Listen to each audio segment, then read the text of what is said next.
दोस्तों आज हम डिस्कस करने जा रहे हैं कि मानसून आने वाला है, हमें क्या क्या अपने गार्डन में सब्जियां लगानी चाहिए। लेते हुए इसको मिला दीजिए, कुछ भी और मिलाने की आवश्यकता नहीं है। आप रिज़ल्ट देखेंगे, अमेजिंग रिजल्ट्स आपको मिलेंगे। बाकी अब मैं उस मिट्टी की बात करता हूं जिसके लिए जिसमें इसको लगाएंगे। अभी या तोरी जब भी आप लगाएंगे ना, इनमें पॉलिनेशन की बहुत समस्या आती है। हेलो दोस्तों, आप मेरे सामने देख रहे हैं ये क्या है दोस्तों? ये है अरबी।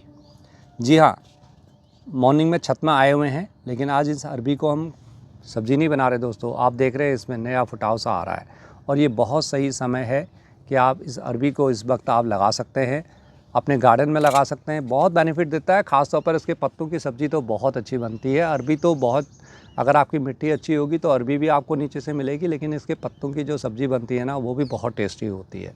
तो अरबी के अगर आप कुछ प्लांट लगाना चाहते हैं तो बाज़ार से इस प्रकार से अरबी ले आइए कुछ, और ख़ास तौर पर ध्यान देना कि जहाँ पर इस प्रकार की नई ये इसमें फुटाव हो रहा हो, ये देखिए अलग अलग जगहों से ऐसी अरबी को लाएंगे तो आपको उसके बहुत बेहतरीन रिजल्ट मिलेंगे। नमस्कार दोस्तों, मैं हरी जोशी आपका स्वागत करता हूं अपने रूफटॉप ऑर्गेनिक गार्डन में। दोस्तों मैं आपके सामने हर प्रकार की जानकारी लाते रहता हूं। अभी पीछे मैंने आपके साथ मिट्टी शेयर की थी अब हमारी बरसाती मौसम आने वाला है और उसकी हम सब्जियां लगाएंगे, तो आप मिट्टी तैयार करिए। मैंने आपको बताया कि कैसे आपने खाद ऐड करनी है।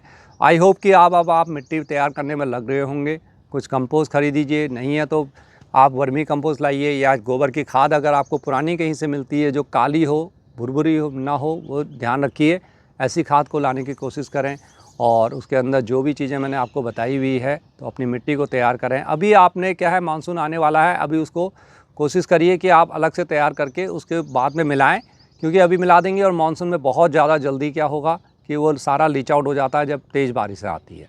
लेकिन हाँ, जब आपके प्लांट धीरे धीरे बड़े होने लगे तब आप उसको ग्रो बैग के अंदर मिलाइए और या अपनी जो भी कंटेनर है उसके अंदर उसको मिलाइए और अपने प्लांट को लगा दीजिए। उससे पहले क्या करना है आज मैं आपके साथ डिटेल में ये बताने जा रहा हूँ। और दोस्तों वीडियो अगर आपको पसंद आती है तो अपने दोस्तों के साथ भी शेयर करना, और वीडियो को लाइक तो आप करते ही हैं, मुझे बोलने की आवश्यकता ही नहीं है। और कमेंट्स भी आप आजकल बहुत देर लिखते हैं और मैं तो थक जाता हूं दोस्तों बहुत सारे कमेंट्स के रिप्लाई करते करते, और लेकिन कई लोगों के पुराने जो कमेंट्स होते हैं ना, इतना दे भी नहीं पाता हूं, उसके लिए मैं क्षमा चाहता हूं। तो आज हम डिस्कस करने जा रहे हैं कि मानसून आने वाला है, हमें क्या क्या अपने गार्डन में सब्जियां लगानी चाहिए। ये बिल्कुल सही समय है अब जब हमें इसकी तैयारी कर लेनी चाहिए। तो दोस्तों आगे बढ़ते हैं और मैं आपके साथ एक एक सब्जी को अच्छी तरह से डिस्कस करूंगा। छोटी छोटी चीज़ें मैं बताऊंगा कि आपको इसके लिए क्या करना है, कैसे करना है, और डिटेल में अगर आपको इन्फॉर्मेशन चाहिए तो आप मेरे को बताना, मैं उसकी आपके डिटेल में भी इन्फॉर्मेशन दे सकता हूँ आपको।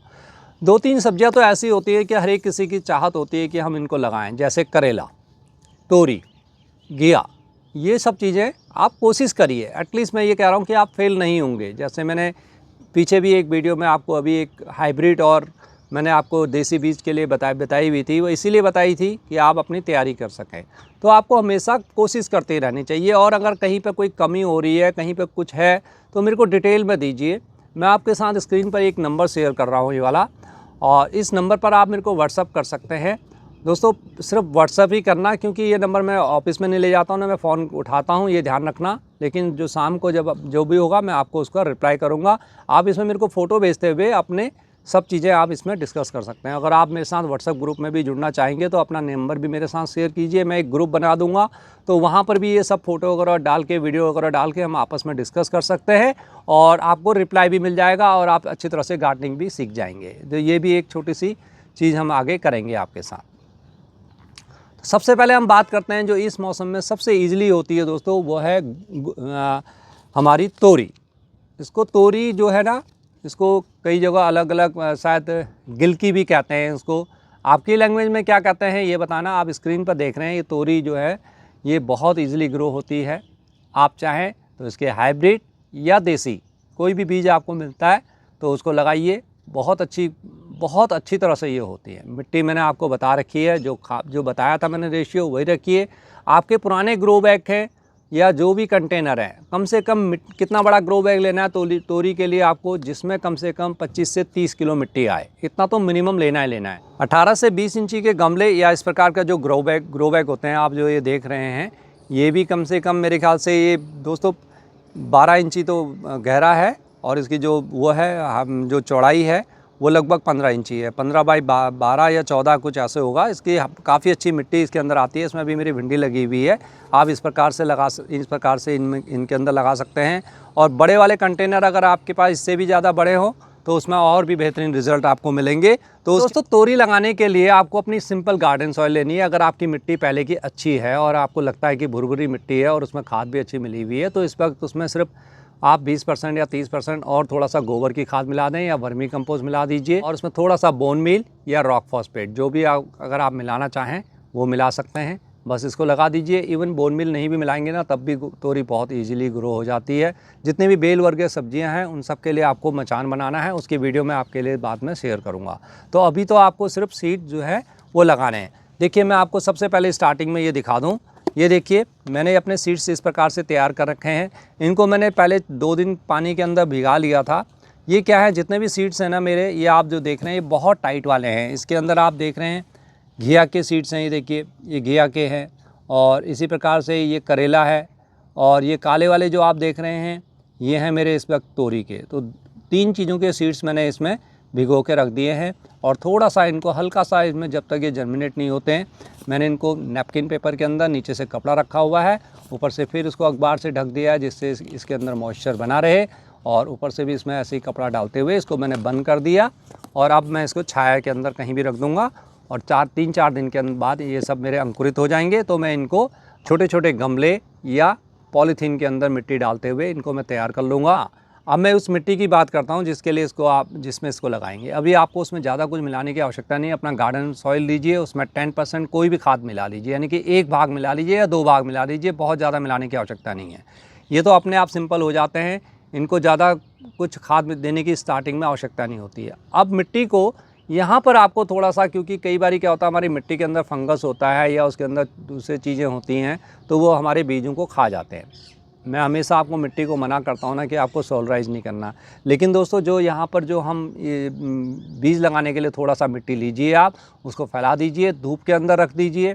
उतनी मिट्टी से आपका कोई ऐसा नहीं है कि उसके सारे जीवाणु मर जाएंगे।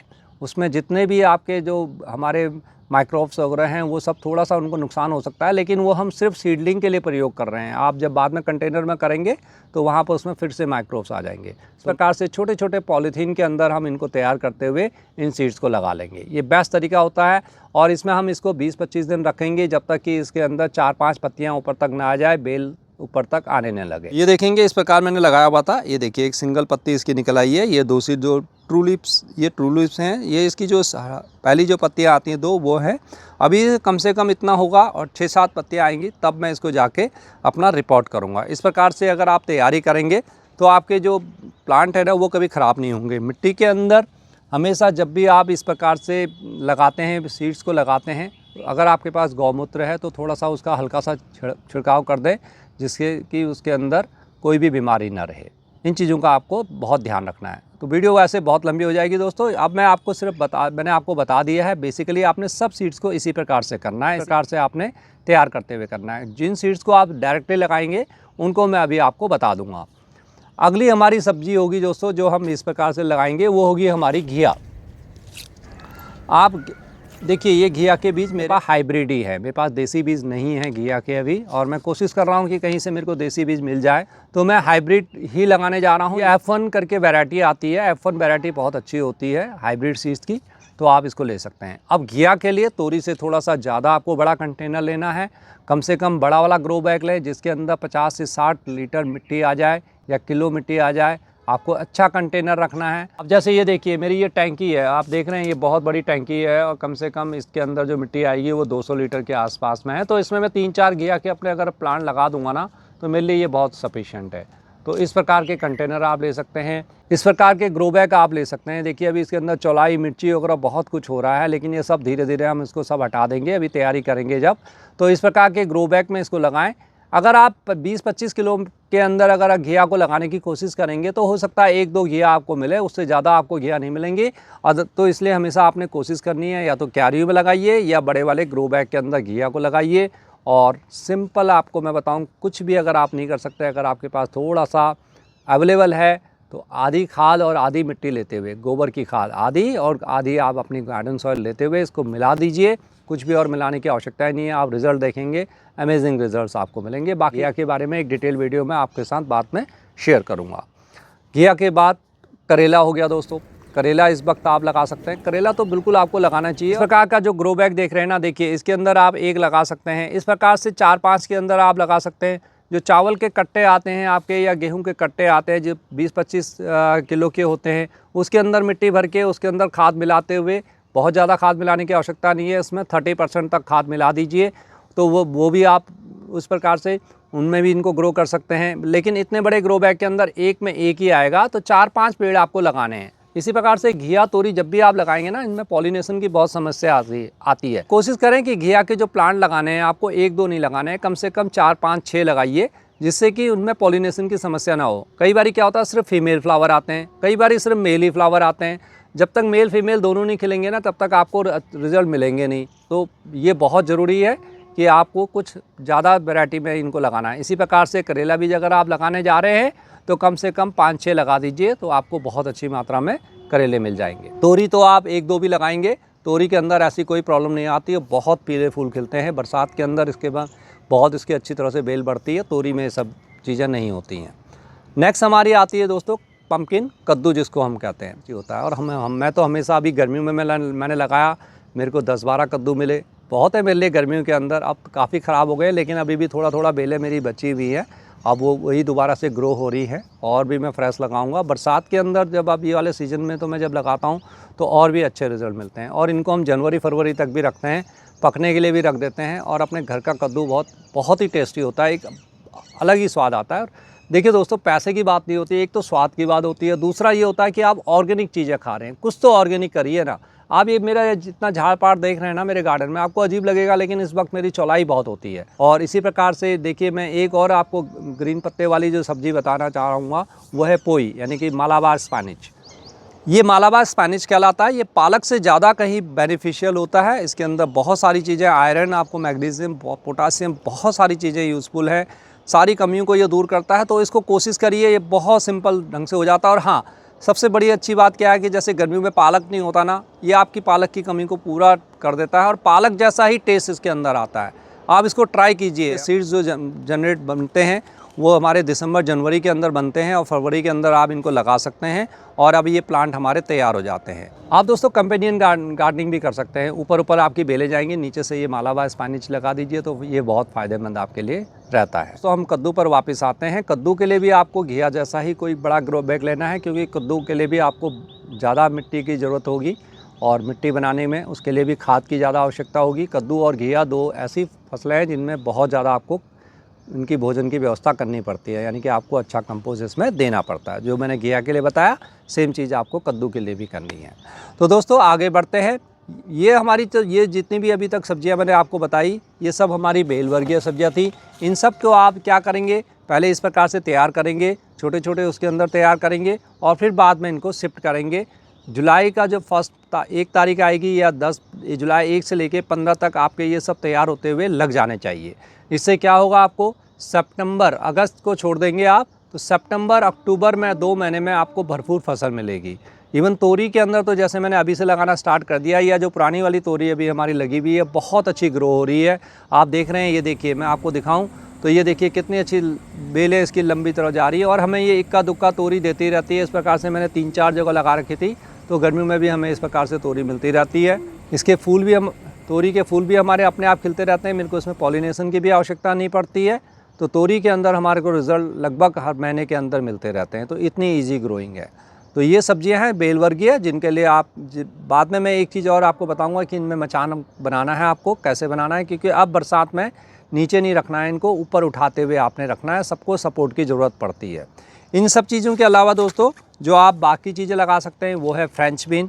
इसको आपने अपनी मिट्टी में तैयार करते हुए ज़्यादा कुछ खाद मिलाने की आवश्यकता नहीं है। 20% कंपोज लीजिए, बहुत ईजिली हो जाती है।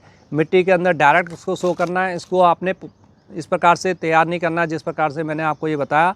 हाँ, आप चाहें तो इसको एक दिन भिगा के रख सकते हैं, अदरवाइज़ इस मौसम में आप इसको डायरेक्टली धरती पे भी लगा देंगे तो आपकी ये फ्रेंच बीन्स हो गई। ये जो सेम की फली आती है ये भी आप लगा सकते हैं। ये भी आपको बहुत अच्छे, एक तो इसके जब आप देखेंगे ना अगस्त के अंदर इसके जब फ्लावर खिलते हैं, बहुत खूबसूरत वाइट से फ्लावर खिलते हैं, बहुत अच्छी लगती है। ये भी आप लगा सकते हैं। ग्वारफली भी एक आता है, ग्वारफली को भी आप बहुत इजीली अपने गार्डन के अंदर लगा सकते हैं। ग्वारफली अगर आपको मिलती है, इसके सीड्स ले आइए और इसके 3-4 प्लांट आप लगा दीजिए, बड़ा होता है और बहुत भरपूर मात्रा में इसके अंदर फलियाँ आती हैं। ग्वारफली भी बहुत ही अच्छी एक सब्ज़ी है। इन वेजिटेबल्स को आप ट्राई कीजिए, बहुत ईजिली ये ग्रो हो सकते हैं। दूसरी अगली सब्जी पर आते हैं, जैसे बैगन है, वाइट बैगन लगा सकते हैं। इस प्रकार से ये देखिए, ये वाले हरे वाले बैगन लगा सकते हैं। हरे एक और बैगन आता है जो छोटे छोटे आते हैं गोल, वो भरवा बैगन होते हैं, वो भी मैं लगाऊंगा। और उसके साथ साथ एक भरता बैगन यानी कि जो बड़ा वाला आता है वो भी मैं लेके आऊँगा। ये सब चीज़ें आप लगा सकते हैं, ये बहुत बढ़िया मौसम है इनको लगाने का। तो बैगन के अलावा दोस्तों इस वक्त और जो चीज़ें हम लगा सकते हैं, देखिए आप भिंडी, मेरे तो भिंडी बहुत लगी हुई है, लेकिन अभी आप देख रहे हैं मैं इस प्रकार की ये वाली भिंडी यानी कि ये जो रेड कलर में आती है ना, बहुत टेस्टी भी होती है। और जितना कलर आपका फ्रूट का हो गया या वेजिटेबल का, जितना आप वैरायटी में कलर लेते हैं ना, वो आपके हेल्थ के लिए अच्छी रहते हैं। उनमें एंटीऑक्सीडेंट उतने ही ज़्यादा अच्छे होते हैं। ये आप हमेशा ध्यान रखिए कि आप जब भी फ्रूट खाते हैं या वेजिटेबल्स खाते हैं, अलग अलग कलर में लिया करें, तो आपको उसका बहुत बेनिफिट होता है। नहीं तो ऑर्डिनरी भिंडी भी आप इस वक्त लगा सकते हैं। और दोस्तों मैंने जैसे आपको बताया, अरबी को आप ज़रूर लगाइए। इस मौसम में अरबी आपके आराम से ईजिली लग जाती है। गोल घिया भी इस प्रकार से आप देख रहे हैं, ये भी मैं लगाता हूँ, क्योंकि गोल घिया ना बहुत इजीली, जो लंबे वाले घिया होते हैं उनसे ज़्यादा जल्दी ये घिया हो जाते हैं। इनको आप लगा सकते हैं। तो मिर्ची भी आप इस वक्त लगा सकते हैं, इजीली ग्रो कर सकते हैं। ये कुछ सब्जियां ऐसी हैं जो मैंने आपको कॉमन बताई हैं। इनके अलावा तो दोस्तों डिटेल में बहुत है। अब मैं आपको 25 के नाम बता दूं वीडियो बनाने के लिए, वो बहुत लेंथी हो जाएगा। ये 8-10 ऐसी है जो कॉमनली ईजिली ग्रो हो जाती है, जिनके बारे में मैंने आपको बताया। इनमें से कम 3-4 को आप ट्राई कीजिए। और इनको जब आप ट्राई करते हैं ना, एक चीज़ का हमेशा ध्यान रखना कि अपने वहाँ कुछ न कुछ आप फूल ज़रूर लगा के रखिए, क्योंकि बिना पॉलिनेशन के बहुत हमें नुकसान होता है। अगर आपके वहाँ फ्लावर्स वगैरह नहीं है, पॉलिनेशन आपके वहाँ नहीं होगा। जैसे आप देखते हैं मेरे वहाँ हमेशा सनफ्लावर खिला रहता है। अभी थोड़ा सा बारिश के कारण सनफ्लावर कम हो गया है। तो सनफ्लावर है दोस्तों, ये मेरे को न सिर्फ फूल देता है ना, बल्कि मेरे वहाँ पॉलिनेशन का बहुत काम करता है। क्योंकि जो पीला रंग होता है, इसमें मक्खियाँ दूसरी जो भी चीज़ें हैं वो बहुत अट्रैक्टिव होती है। तोता तो बहुत आते हैं, तोते इसको खाते हैं, इसके बीज को खाते हैं, निकाल के तोड़ के खाते रहते हैं। तो उनके लिए भी ये बहुत बढ़िया हो जाता है। साथ में मेरे यहाँ इसका पॉलिनेशन भी बहुत अच्छा होता है। बाकी एडेनियम वगैरह के फ्लावर्स हैं, दूसरे फ्लावर्स हैं, तो कुछ फ्लावर्स ज़रूर लगाना। फ्लावर्स के ऊपर वीडियो दोस्तों अभी कैसी होनी चाहिए मिट्टी और कौन कौन से आप लगाएंगे, बहुत जल्दी मैं आपके साथ शेयर करूँगा। तो दोस्तों आप क्या क्या उगा रहे हैं कमेंट में मेरे को बताइए। और कोई और इन्फॉर्मेशन जो आपको मेरे से चाहिए तो वो भी लिख सकते हैं। और बढ़ते रहिए, कुछ ना कुछ करते रहिए। तनाव से तो मुक्ति मिलती है ना, अगर कुछ नहीं मिलता है, मिलती है दोस्तों। बाय, मिलते हैं किसी और वीडियो में।